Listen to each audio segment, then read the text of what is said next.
I think AI is brilliant. We've used a little bit of AI here and there in our comms work, in our research work. Just trying to get the scientific language right, just getting some sources, stuff like that. I feel it makes your work so much more impactful. It takes your work, if you're doing a work at a certain level, it can magnify that. It can take it to the next level, which is always welcome.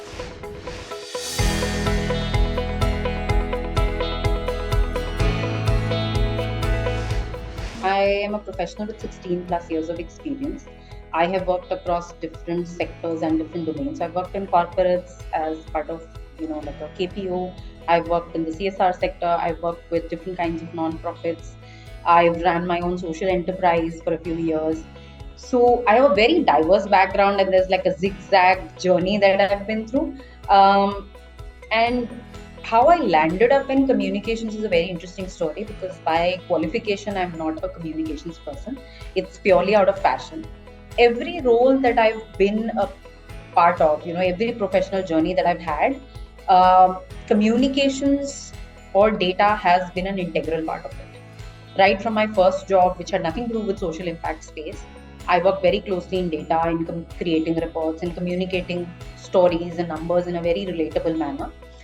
Eventually, when I moved to the non-profit sector, the social impact space, I learned to do different kinds of communication, which was essentially with the objective of translating whatever's happening on the ground, the implementation work of the organization, into really relatable stories. And that's very crucial for non-profits. And I learned it little by little over years, and I got so deeply passionate and involved in it. I used to do pro bono consulting in it. I eventually, kind of graduated to being, professionally heading a communications department. But essentially, it's all born out of passion rather than, say, qualification or like a career direction that I chose right in the beginning.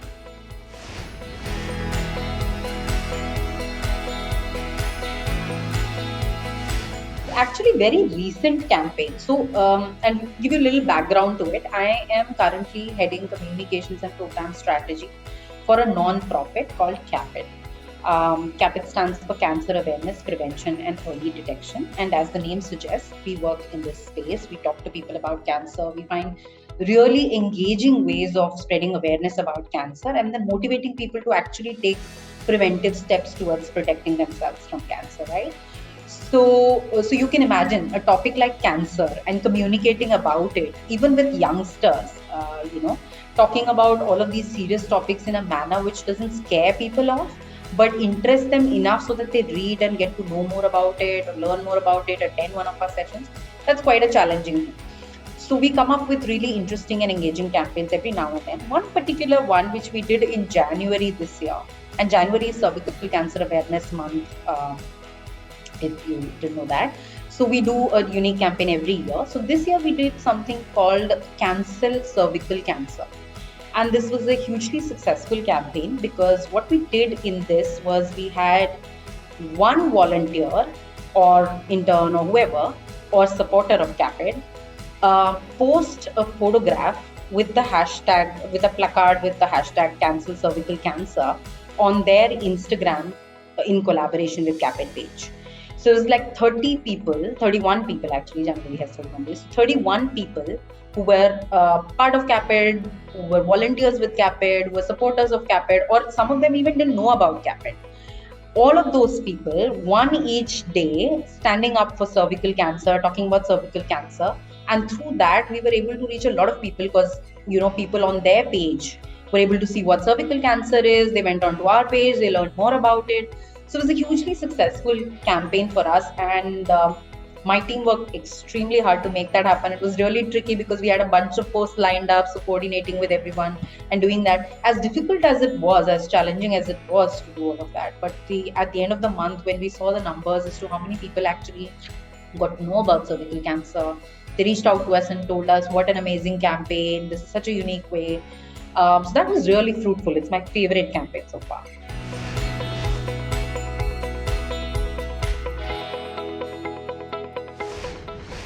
For me, in the social impact space, if you look at communications, we look at data very differently.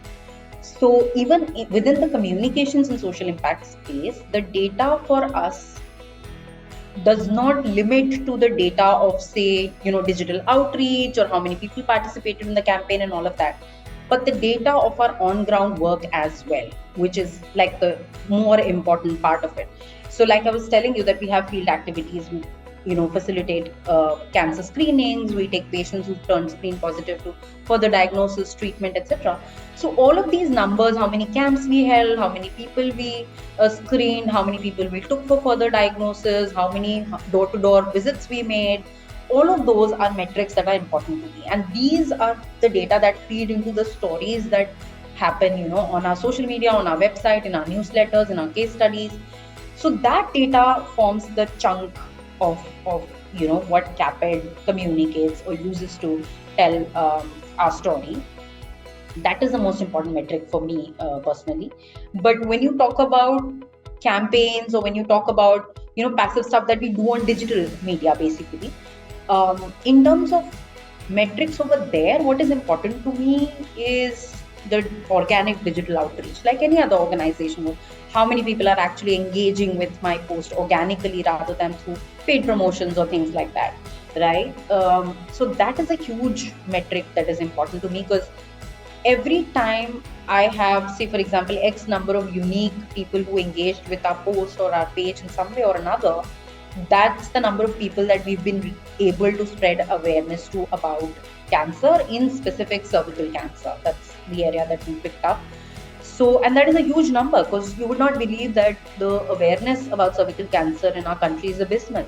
There are about 55% people who don't know what cervical cancer is and who've never heard of it. In fact, we've done surveys around this.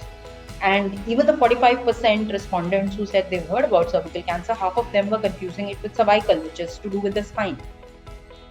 So you can imagine how crucial it is for us as an organization to be able to reach out to certain number of unique people through our digital campaigns. As much as on-ground work is important, it's equally important for us to reach out through digital campaign to unique viewers or visitors or people, however you want to call it, so that we know that we are spreading awareness even through digital media. So that's one metric that is quite critical for us.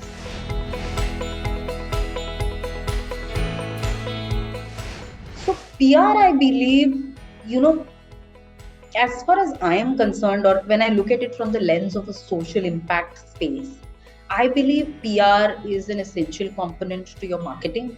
PR is an essential component to your communications. PR is an essential component basically of your relationship building, right? Because CAPED is involved in a lot of policy work, right? So we work with a lot of government officials, we work with a lot of, higher up leaders at state level, at central level, with the health department and things like that. So if you are working at that level, you have to have a certain standing, you have to have a certain credibility, which PR can really give you. If you have an optimum PR presence, right, that actually puts you at a certain level with the government officials. The government officials are not going to check your social media and see how many followers you have, right? That will be the youngsters and maybe the funders and people like that. But the government officials will always look at, what newspaper covered you, what newspaper talked about you, or what radio program were you part of, or things like that, right? So I do believe that PR is extremely crucial, particularly when it comes to social impact organizations, to be able to highlight our work to the right audience, right? So different communication platforms highlighted to different stakeholders, right? So for us, PR is quite important. I do see the PR industry evolving, the ways we do PR evolving. There's so much, new stuff now. There's so much that is old, which is being reinvented. And then there's digital. There's enough and more that is happening in the PR space. I do feel that a lot of times social impact organizations, including CAPED, we've not been successful in leveraging it as much as we should. Oftentimes it's due to lack of funds or lack of expertise. But yeah, it's a very, very crucial tool for one to build credibility with different stakeholders. And I do see in the next 5 years, if we have, the way the industry is evolving, we'll have many more ways we can interact and build on the PR platforms available. I think AI is brilliant. I mean, you can't stop progress, right? You can't really just stay still at one place. It's all about adapting to things, being agile, and just moving with the times, right? I think AI is brilliant. We've used a little bit of AI here and there in our comms work, in our research work. Just trying to get the scientific language right, just getting some sources, stuff like that. I feel it makes your work so much more impactful. It takes your work, if you're doing a work at a certain level, it can magnify that. It can take it to the next level, which is always welcome. And in terms of AI eating away people's jobs, we've always had technology advancements, right? Every time I think we've had this reservation from a section of people who think, "Arey, ye aayega to hamara काम चला जाएगा." It's not like that. We just adapt. There'll be always new roles, new things to do, how to use the AI, how to train people on using the AI. Things will become available to people. And i mean who can predict? Did we think 10 years ago or 15 years ago, 20 years ago, that YouTube influencing can be a whole profession altogether? We didn't, but it came, and then people's creative sides got expression, and it's enjoyable for us. So similarly, AI will bring something new, and we'll adapt. As a human race, we have to adapt, and there'll be new opportunities. That's how I feel. That's my opinion.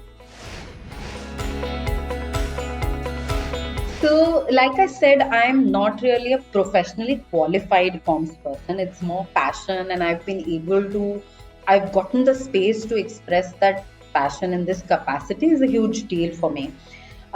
So my advice would be to people, not specifically for comms, actually, it'll be in general, that just go out there. There's one thing that you can do, which is study and learn something and apply it.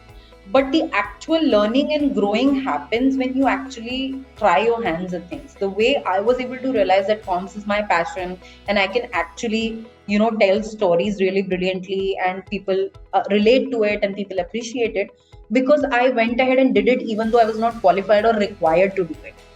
I just did it because I wanted to do it, and then I realized I enjoyed doing it and people enjoy reading it. So I grew, I learned in that space, and then eventually it became a career for me, right? So my advice to youngsters would be that don't let anything hold you back, that मेरे पास degree है या नहीं है. Just go out there and delve in things, experience things, and then when you experience 4-5 things, you'll find you're great at one thing, you have fun doing it, or whatever, and then from there on take your direction, as opposed to just studying in that field thinking, oh, this is what I want to do, and then eventually finding out you're probably not good at it, or you don't enjoy it as much as you thought you would. It's better to just experience it, and then if you want to go and get a degree, go and get a degree, just for the industry's sake, because a lot of times industry doesn't hire without degree in that field. So do that, but first experience it, understand whether you enjoy it, and then go for it.